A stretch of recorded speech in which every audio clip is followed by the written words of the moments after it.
with RevZilla, and today I'm atop KTM's new 1090 Adventure R. Now, if you follow my exploits on Common Tread, you know that I prefer to treat adventure bikes as if they're nothing more than giant dirt bikes. Whether I'm on my Tiger 800 XCX, or over in Utah on an Africa Twin, or even down in Mexico on an R1200 GS, I prefer to take the road less traveled.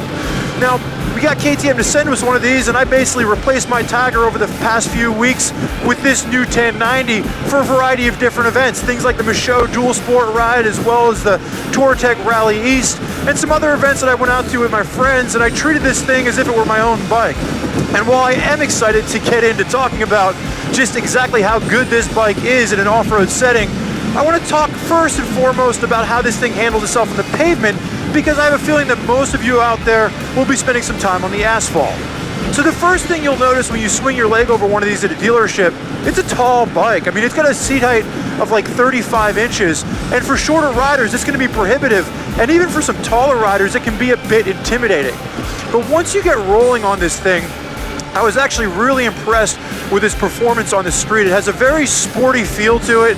I had a lot of fun on back roads here in Pennsylvania, winding through the curves, as well as commuting back and forth to the office on a regular basis.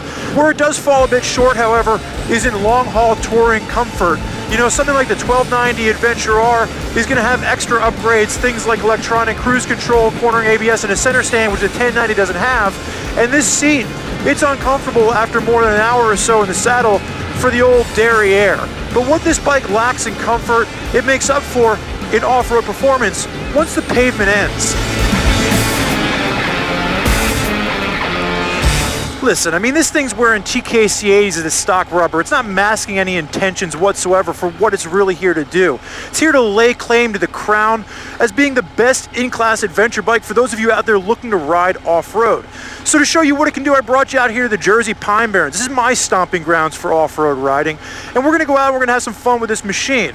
Now, while I'm getting ready to ride, make sure you subscribe to us on YouTube to keep up with all the content we have rolling out.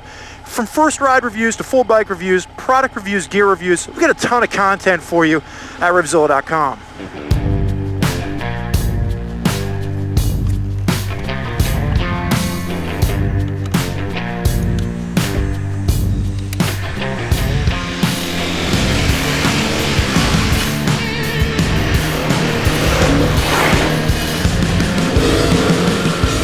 So the elephant in the room is that the 1090 lost about 25 horsepower over what the old 1190 engine was, and honestly, unless you're riding back to back on the street, it just doesn't matter. There's only so much torque you can put down the rear wheel before it just starts to slide on you anyway. Now, the engineers at KTM talked about the fact that they changed the internals to give this bike more low-end torque, but after riding it, I mean, it still makes the majority of its power in the upper end of the RPM range. They changed the flywheel, the crank, and the bike does lug a little bit down low than I was expecting it. Just don't expect it to drop its entire payload straight out of the gate. What this bike will do for you, though, is it gives you easily the best out-of-the-box suspension amongst its peers in the middleweight crowd.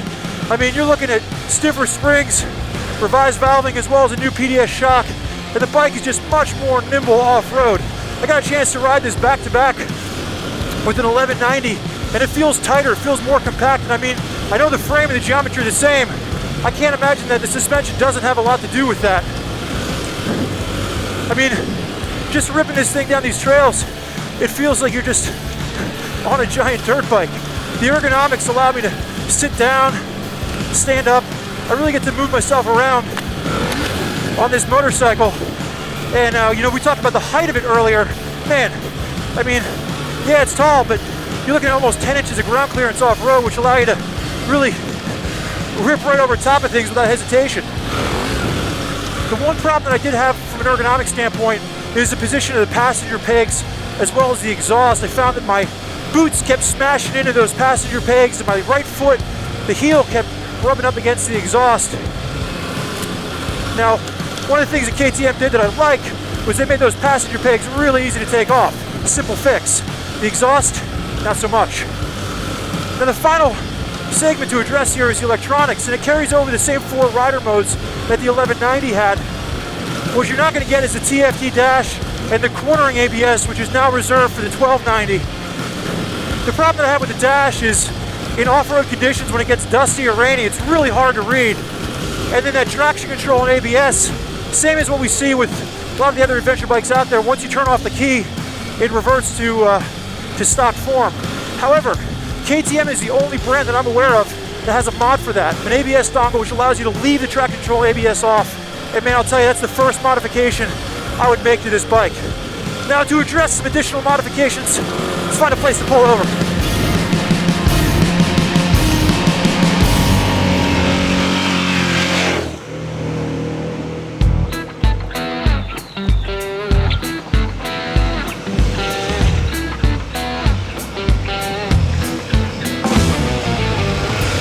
At $14,700, the 1090 Adventure R costs more than the Africa Twin, BMW F800 GS, and the Tiger 800 XCX. So what do you get for the extra cash? Well, in addition to about 35 horsepower, you get the best out-of-the-box in-class suspension with this new WP setup. The bike is fun to ride in the street, yet it remains extremely balanced off-road. Now, if you're looking to spend most of your time on the highway or the street with your ADV bike, this might not be the most appropriate option for you.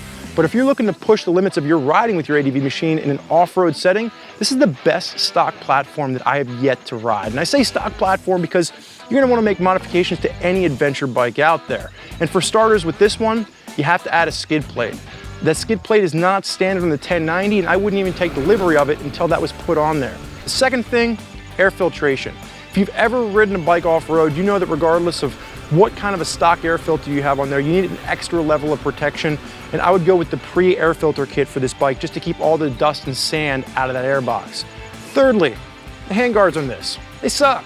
I literally have gone through 2 clutch levers and I'm on my 3rd throughout the course of this review. They are nothing more than roost guards for your bear paws. I would want to go with something with an aluminum backbone, probably end up with bark busters.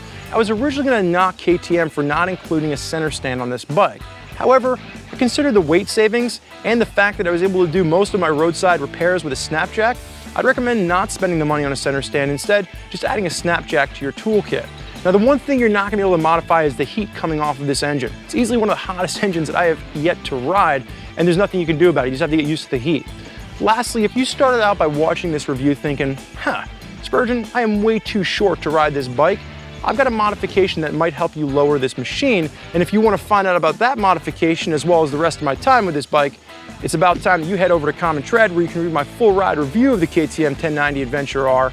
And like I mentioned earlier, make sure you subscribe to us on YouTube to keep up with all the content we have rolling out at RevZilla.com. Thank you for joining us for this full ride review of the KTM 1090 Adventure R. I'm Spurge. Enjoy the ride.